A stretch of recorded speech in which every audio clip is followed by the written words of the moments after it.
Hello, hello. Lovely people. Happy Monday. Happy Monday. So, it's actually end of day Monday here. It's already dark outside. But I know we have people in this group from all over. So, I am I'm staggering when I'm doing the trainings. Some of you it's morning, some of you it's middle of the night. Hello, hello. Good to see you.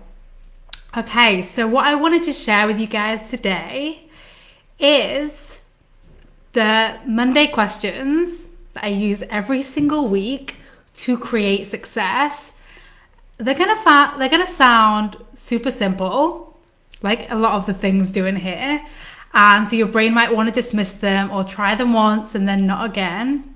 And I want to invite you to write these down. I'm gonna post them in the group as well, and to have them on hand, even put them in your calendar. Hey Joe. Even put them in your calendar so you can see them. We're going to answer them together while we're in this community together for the next few weeks.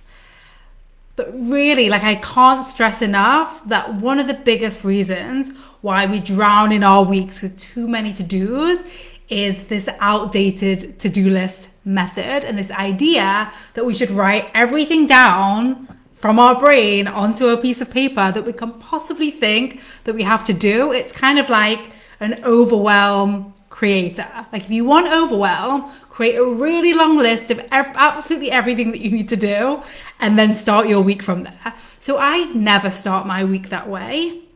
Like I say, to-do lists are cheap, long, unuseful, and we end up with things there that we never get done. We don't need to do them. So instead of starting your week thinking, what's everything that I absolutely need to get done this week, in which case your brain's going to pick out all kinds of random things that don't need to get done this week and definitely won't get done this week. And therefore you're going to fail every week. And I see this a lot. A lot of people come join my programs and have tried a method like this where they are writing everything down that they have to do, then not getting it done because it's too much to do and they don't have the hours in the day literally, and then failing every week and then going into the next week feeling already behind, or even just the next day feeling already behind, and we're constantly running after this never-ending to-do list. So what I'm going to share with you today are a few questions that are going to set you up for success while doing less. You are going to get less done, yes. I want you to think about whether you would rather be the person that commits to less and succeeds and gets it all done and ends your week thinking, fuck, that's great, I've got everything I wanted to do done this week.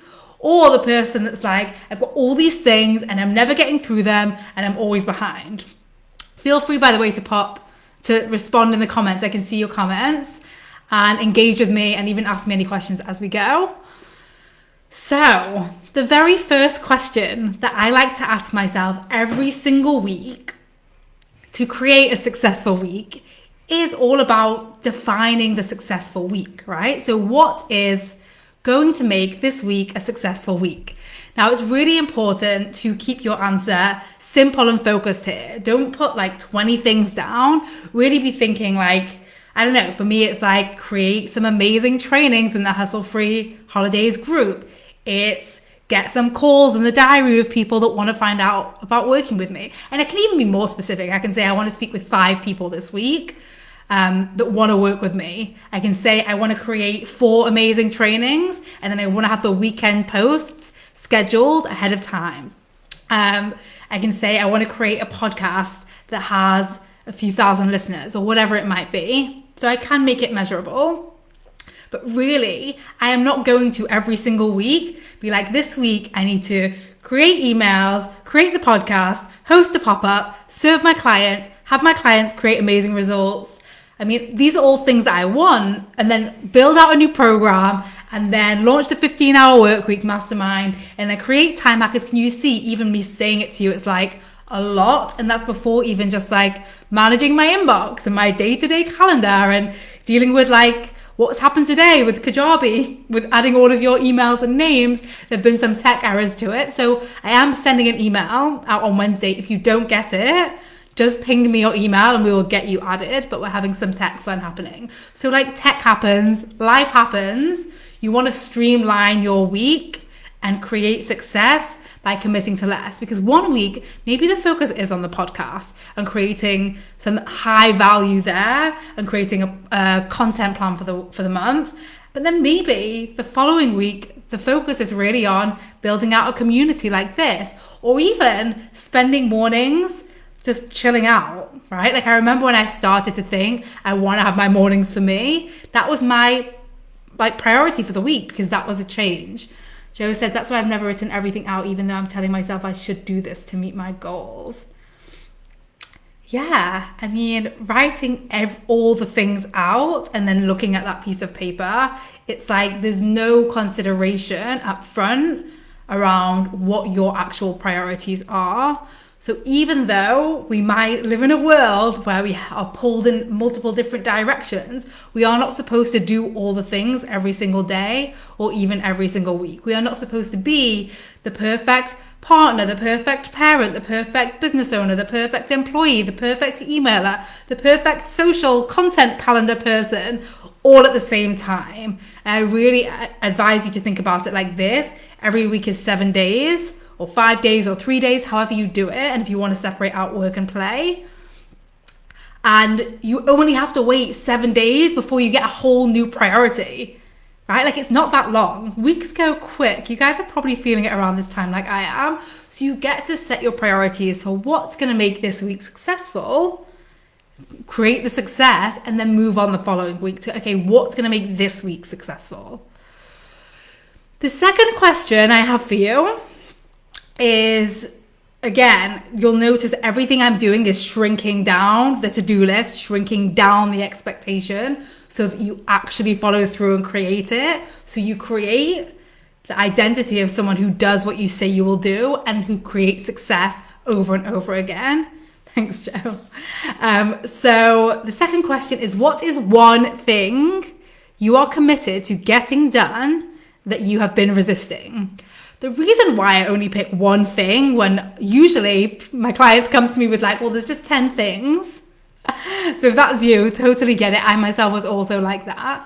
The reason why we want to do one thing is when we are choosing to go up against resistance, we are choosing to allow all the like stories, all the drama, all of the bullshit to come up. And more important than getting the 10 things done is learning how to overcome that resistance. Once you know how to overcome it, you move much quicker in the future. So it's like the investment is in slowing down, understanding your resistance, understanding your thinking blocks, understanding what usually stops you and why, overcoming it, creating that one success, and building that identity again of someone who does what they say they are going to do. So what's one thing that you are committing to get done that your brain has resisted?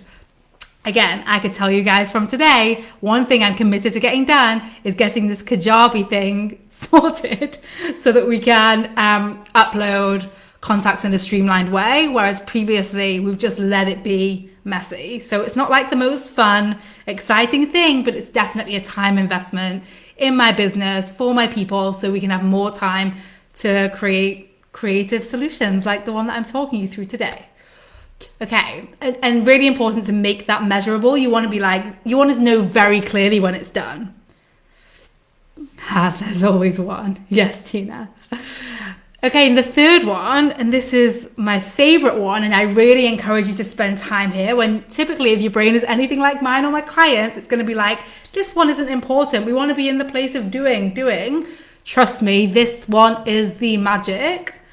And that is, what are you going to be thinking about you, about your week, about what's possible for you once you've had the successful week and got everything done?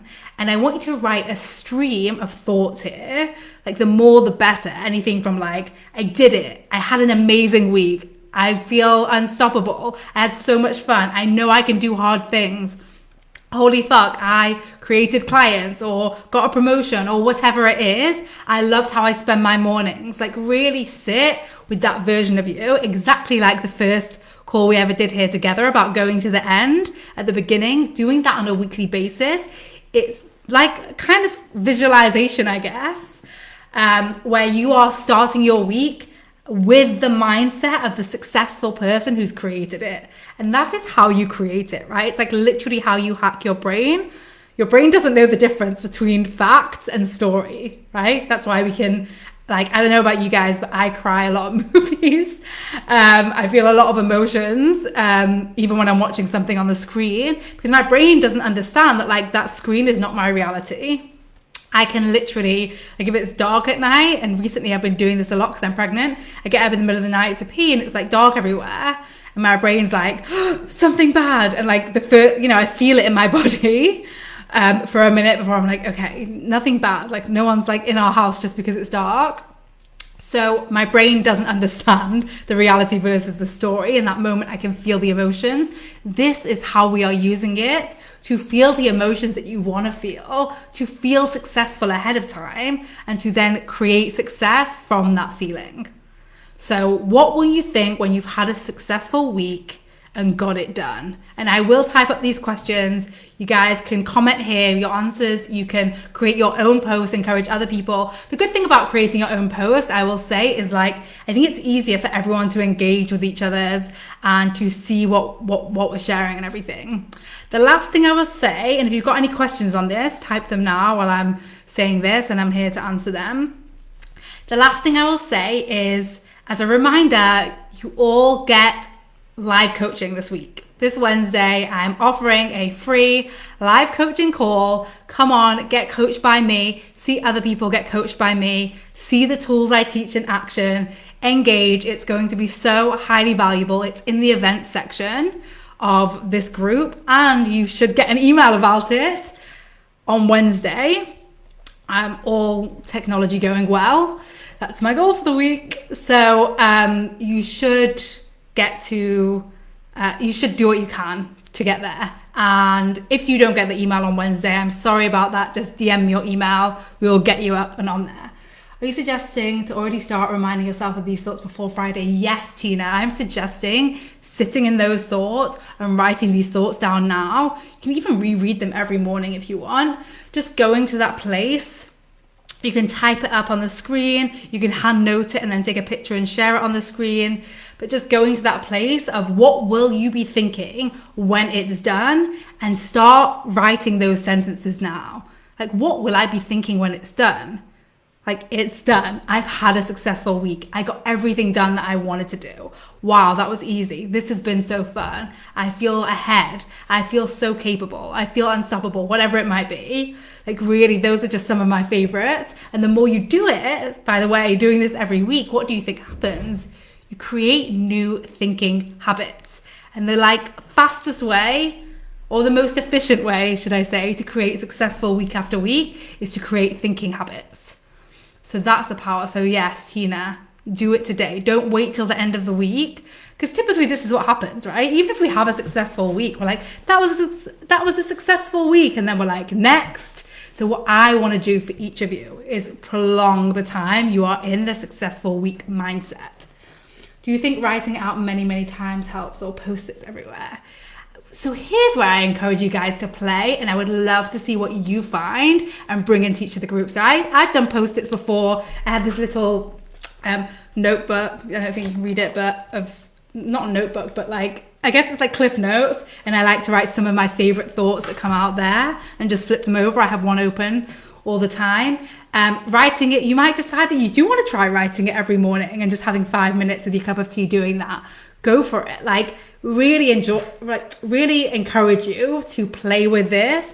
Everything that I'm teaching you is not fixed, right? It's not like this is the only way to do it. And what you might find is there's different things that do and don't work for you, like tweaks that make it even more fun, even more effective for you. So I really encourage you to play with it, and then come let us know what you've learned. That's the advantage of being in a community and doing this work together. Such a great question. All right, my loves, happy Monday. I am celebrating all of you having a successful week. I can't wait to see your faces on the live coaching call. If you do want to get coached, just make sure you have visual and sound set up. If you are coming just to watch, that's okay. It's going to be over Zoom. I recommend downloading Zoom. We're going to also attempt to stream it to Facebook, to this group for you as well. That's it, loves. I will see you guys tomorrow. Bye.